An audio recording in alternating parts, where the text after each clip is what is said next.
लल्ला तू हमार समस्या के समाधान कह दिए है। इस क्षेत्र का होते हुए अपने लोगों का हूँ। मैं चेहरा नया हूँ क्योंकि लोगों ने मुझे बचपन में अपनी गोदी में खिलाया है। मुझे उंगली पकड़ के बब्बा के घर से मंदिर तक लेके आए हैं। कई लल्ला तो का एक ठे हम एक्सपेरिमेंट दिखाए थे, देखा अब हम से बटन ऑन करब और हम खेत पहुंच जा मगर पानी न पहुंची। ये प्रखर, ये क्षेत्र प्रखर को नहीं छोड़ेगा और प्रखर इस क्षेत्र को नहीं छोड़ेगा।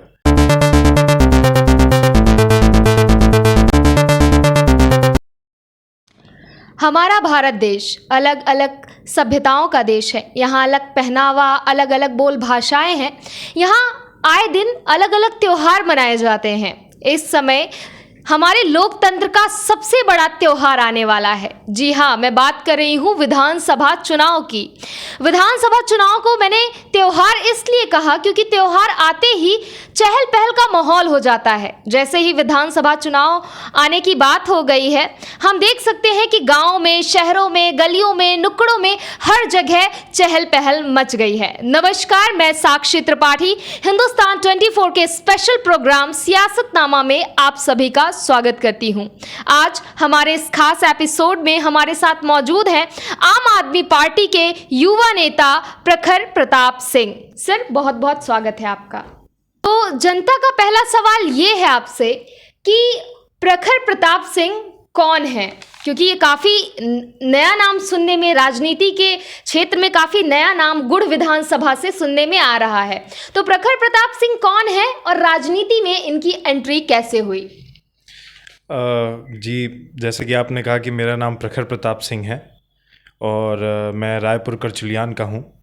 जो अभी तक का मेरी ज़िंदगी रही है उसमें मैंने रीवा में 5वीं कक्षा तक पढ़ाई करी। उसके बाद 6वीं से 12वीं तक मैं उत्तराखंड चला गया। देहरादून में मैंने अपनी शिक्षा ग्रहण करी। हायर स्टडीज़ के लिए मैं अमेरिका चला गया, जहाँ पे मैंने बैचलर ऑफ आर्किटेक्चर की डिग्री हासिल करी और लाइसेंस हासिल करने के लिए मैंने वहाँ पे 2 साल के लगभग नौकरी भी करी। और कोविड के दौरान और मेरे बब्बा जी के सेहत के वजह से मुझे वापसी करनी पड़ी और उसके बाद बाकी की ज़िंदगी आपके सामने है। आपका पारिवारिक बैकग्राउंड क्या रहा है? आप गुड़ विधानसभा क्षेत्र से आते हैं, तो आपका पारिवारिक बैकग्राउंड क्या है? मेरा पारिवारिक बैकग्राउंड है कि मैं अपने परिवार में सबसे छोटा हूँ और इस क्षेत्र की सेवा की शुरुआत मेरे बब्बा जी श्री निर्मल सिंह जी ने शुरुआत करी थी इसकी।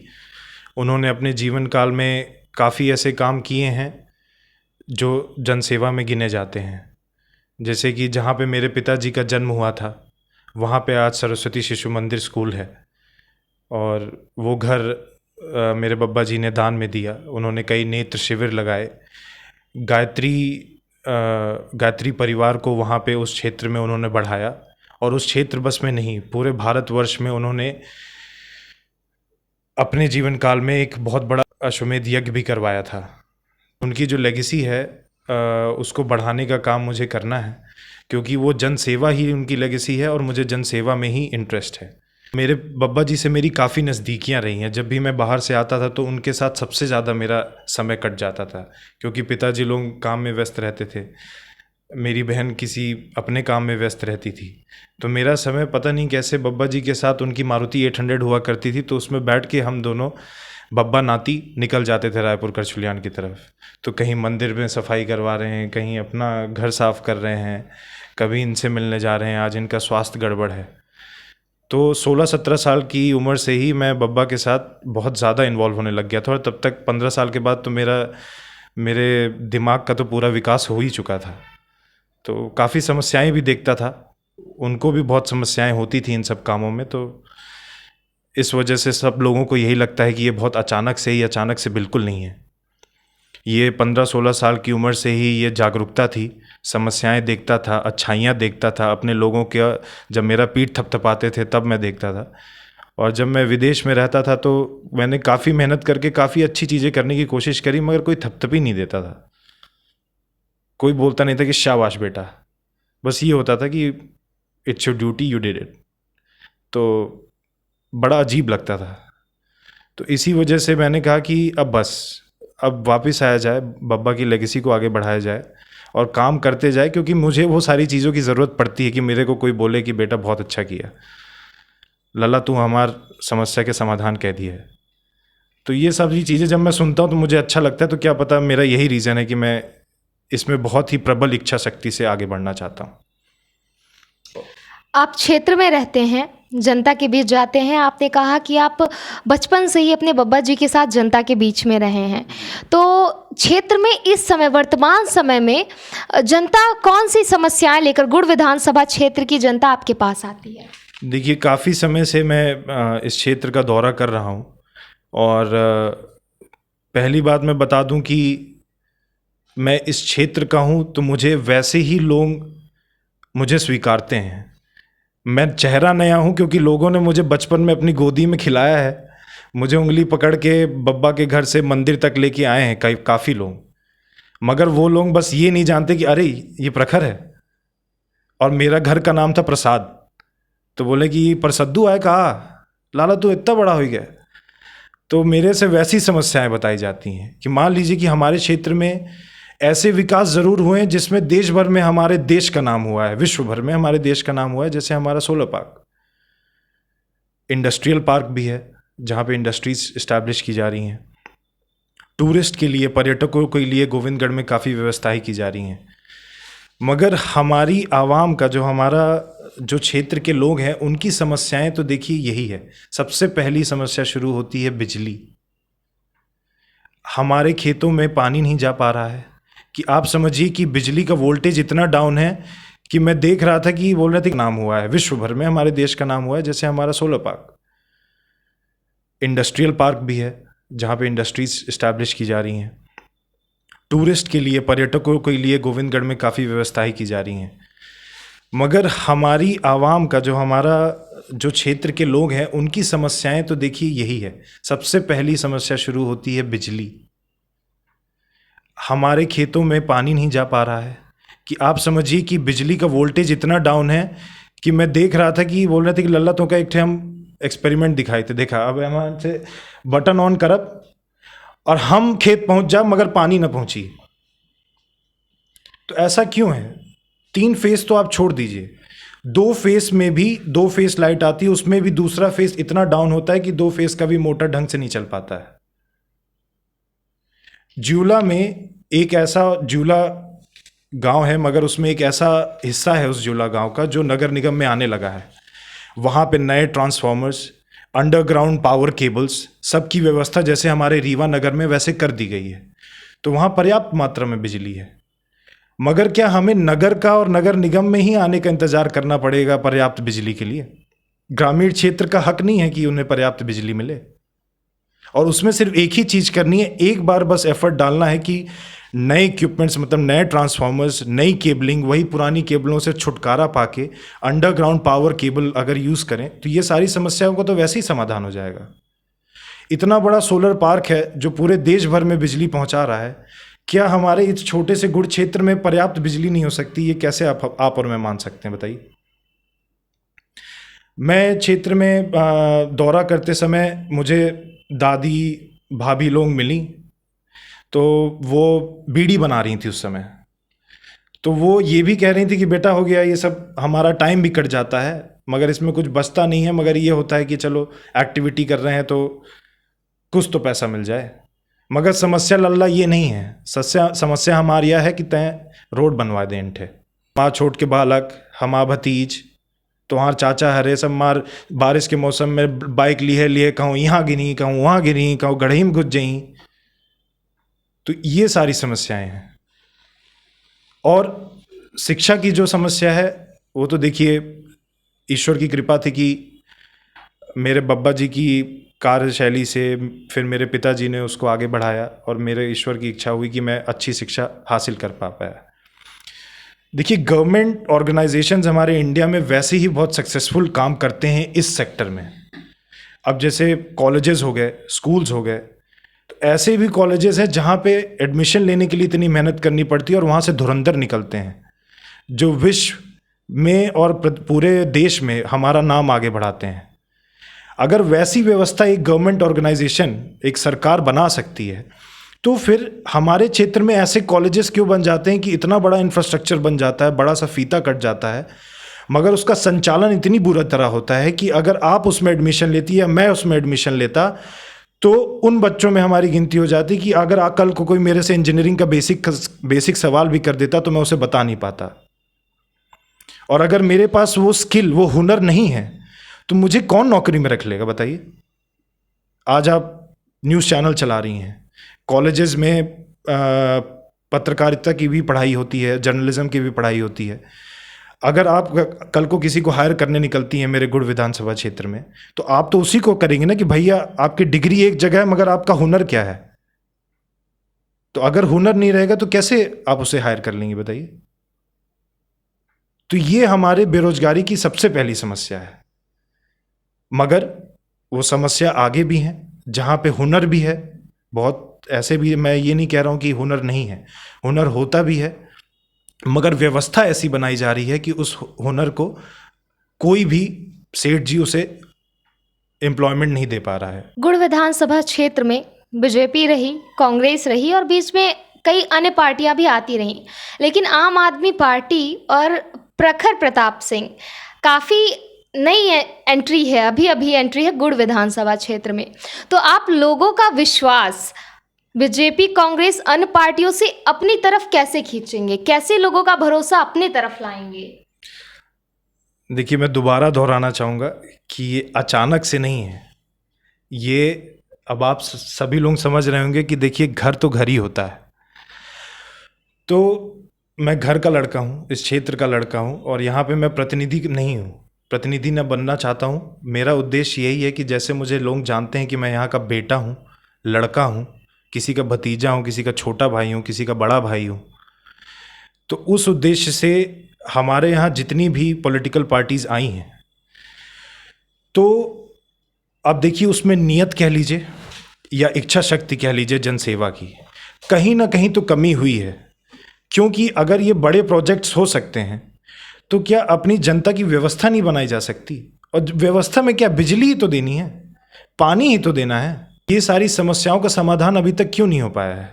तो आप पार्टी और प्रखर प्रताप सिंह जो इस क्षेत्र का बेटा है, वो इसी चीज़ में सक्षम है कि वो गारंटी देना चाहता है कि स्वास्थ्य, शिक्षा और इन व्यवस्थाओं का पूरा ध्यान रखा जाएगा, और उसकी गारंटी के साथ दावेदारी की जा रही है। और उसके साथ साथ हमारी आप पार्टी की और भी गारंटियां हैं, जिसमें हम लोगों को तीर्थ करवाएंगे। आदिवासियों के लिए हमने गारंटी करी है। तो आम आदमी पार्टी के मैनिफेस्टो में क्या क्या लाभ जो है वो जनता के लिए हैं? देखिए, आम आदमी का जो मैनिफेस्टो है उसमें हमने सीधे सीधे सिंपल भाषा में गारंटियां घोषित करी हैं। हमारे केजरीवाल जी ने, जब वो उनका रीवा में उनकी उपस्थिति हुई थी, तो उस उपस्थिति में उन्होंने पहली गारंटी दी कि भ्रष्टाचार को ख़त्म करने की गारंटी। और ये सारी बातें दिल्ली और पंजाब में लागू की जा चुकी हैं।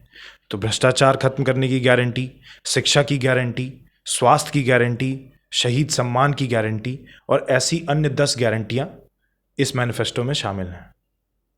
अगर हम प्रखर प्रताप सिंह की बात करें तो पार्टी से हटकर इंडिविजुअल तौर पर प्रखर प्रताप सिंह जनता के लिए, अपने गुड़ विधानसभा क्षेत्र की जनता के लिए कौन सी प्रमुख बातें हैं जिन पर सबसे पहले काम करेंगे? देखिए, मैं ऐसी 3 चीज़ों पे सबसे पहले काम करना चाहूँगा।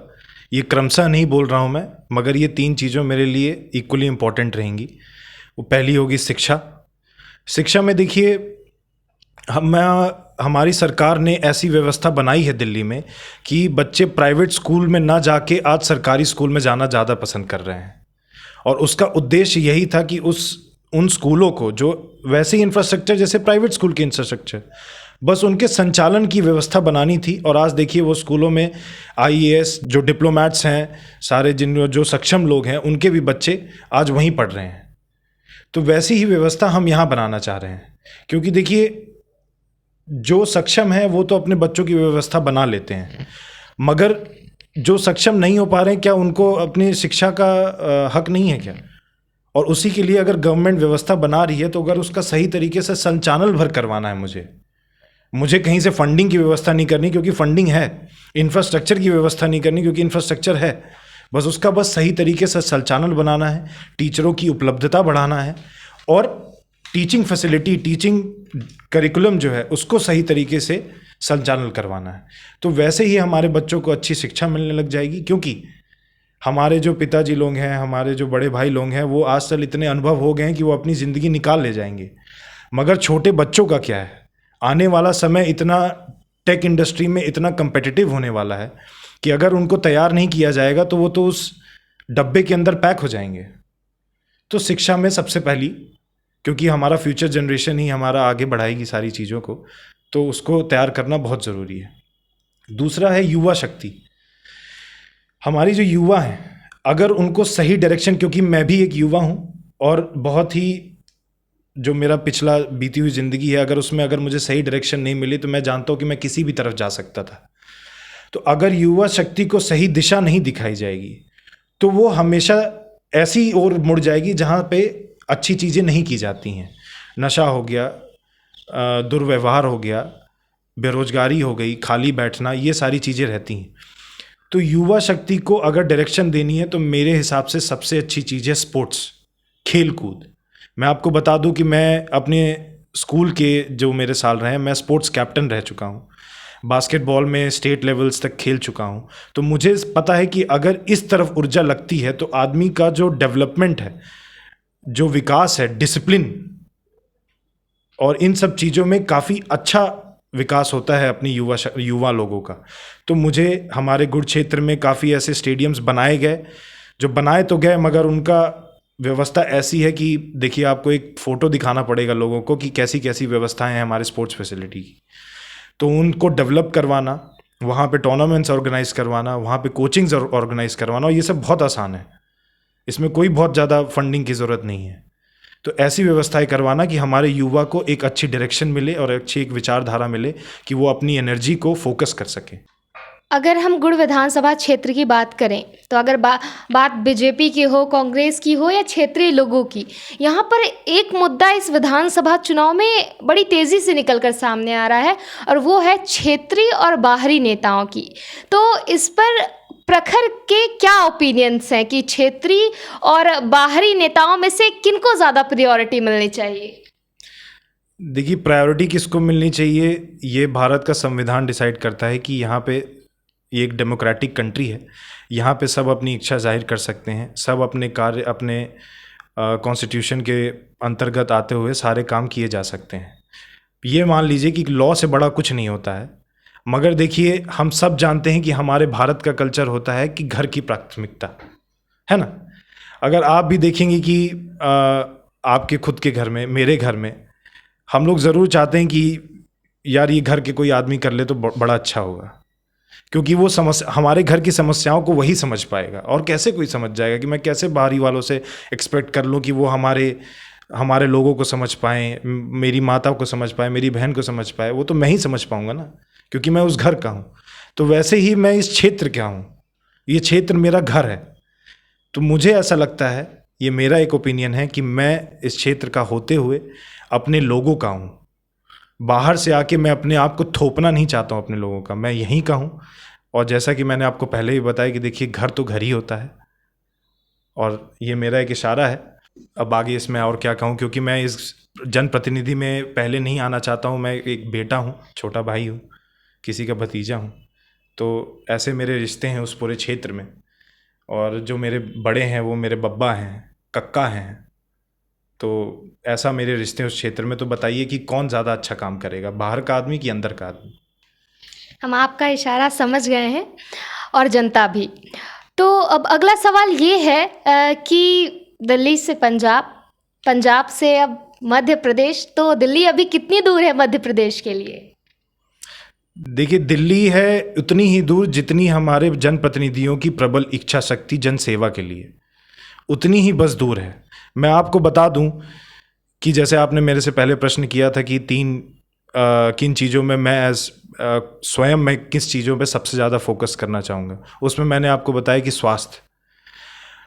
अब स्वास्थ्य में देखिए कि हमारे यहाँ पे करियाझर एक गांव है जहाँ पे आज भी अगर कोई बीमार हो जाए तो पहाड़ों के रास्तों का इस्तेमाल करते हुए लोगों को सड़क तक पहुंचाया जाता है, और अगर उनको रीवा हॉस्पिटल पहुंचाया जाए तो इमरजेंसी सिचुएशन का तो वहीं उल्लंघन हो गया।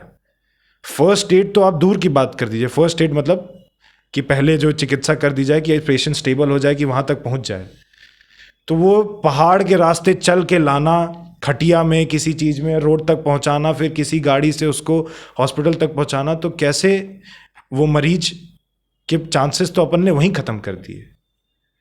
तो इन सब चीज़ों में ध्यान देना है, ऐसी प्रबल इच्छा शक्ति पानी है कि स्वास्थ्य और बिजली और बेसिक लाइफस्टाइल नीड्स की हमारे क्षेत्र को कमी ना हो, तब ना अपन आगे की विकास की सोच पाएंगे। तो बस उतनी ही दूरी है, और दूरी का नाम है प्रबल इच्छा शक्ति जनसेवा के लिए। जी, हमारा आखिरी सवाल आपसे है, और ये है कि इस बार अगर आम आदमी पार्टी प्रखर को विधानसभा चुनाव में मौका नहीं दे पाती है किसी कारणवश, तो प्रखर के आगे की एजेंडा या पॉलिसी क्या होगी? वो आगे कैसे सर्व करेंगे नेशन के लिए और अपनी पार्टी के लिए? देखिए, जो ये हमारा विधायक एक एमएलए का एक पद होता है, इलेक्शंस होते हैं, चुनाव होता है, पार्टियां होती हैं, ये सब एक मंच हैं चीज़ों को अच्छी तरीके से संचालन करने का, क्योंकि इसमें एक कहावत है अंग्रेजी में, with great power comes great responsibility. मगर ये सारी चीज़ों को बड़ी आसानी से करने के लिए होती हैं, मगर ये ज़रूरी नहीं है कि यही चीज़ें चाहिए होती हैं जनसेवा करने के लिए। और इसका सबसे बड़ा एग्जाम्पल है मेरे बब्बा जी श्री निर्मल सिंह जी। उन्होंने तो राजनीति की तरफ कभी देखा भी नहीं था। मेरे पिताजी लोगों के लिए तो उन्होंने नियम बना दिया था कि बेटा मेरे घर में कोई राजनीति नहीं करेगा, मगर आज उन्होंने समय को बदलते हुए देखा, समय की मांग को देखा, और उन्होंने मेरे इस निर्णय से वो बहुत खुश थे। तो देखिए, अगर मेरे को इन सब चीज़ों में मुझे जगह नहीं मिलती है, तो मैं तो अपने बब्बा जी की लेगेसी आगे बढ़ानी थी, मुझे उनकी कार्यशैली को आगे बढ़ाना था। तो अगर पद मिले या ना मिले, ये क्षेत्र प्रखर को नहीं छोड़ेगा और प्रखर इस क्षेत्र को नहीं छोड़ेगा, क्योंकि ये दो अलग अलग हो ही नहीं सकते हैं। तो इसमें काम जारी रहेगा, जनसेवा जारी रहेगी, और प्रखर का संबंध अब जुड़ता जाएगा हर घर में इस गुड़ विधानसभा क्षेत्र में, चाहे आप मुझे टिकट दीजिए चाहे ना दीजिए। तो ये थे हमारे साथ आम आदमी पार्टी के युवा नेता प्रखर प्रताप सिंह जी, जो विदेश से अपनी पढ़ाई पूरी करके वापस अपने क्षेत्र में आए हैं, सिर्फ इसलिए ताकि वो अपनी सेवा, अपने दायित्व, अपने क्षेत्र के प्रति अपने कर्तव्यों का पूर्ण तरीके से निर्वहन कर सके। बेहद ही सादगी और सरल भरे अंदाज में उन्होंने हमारे हर एक सवाल का बेबाकी से जवाब दिया। आप सभी का बहुत बहुत धन्यवाद। यूं ही बने रहिए हमारे साथ हिंदुस्तान 24। धन्यवाद सर।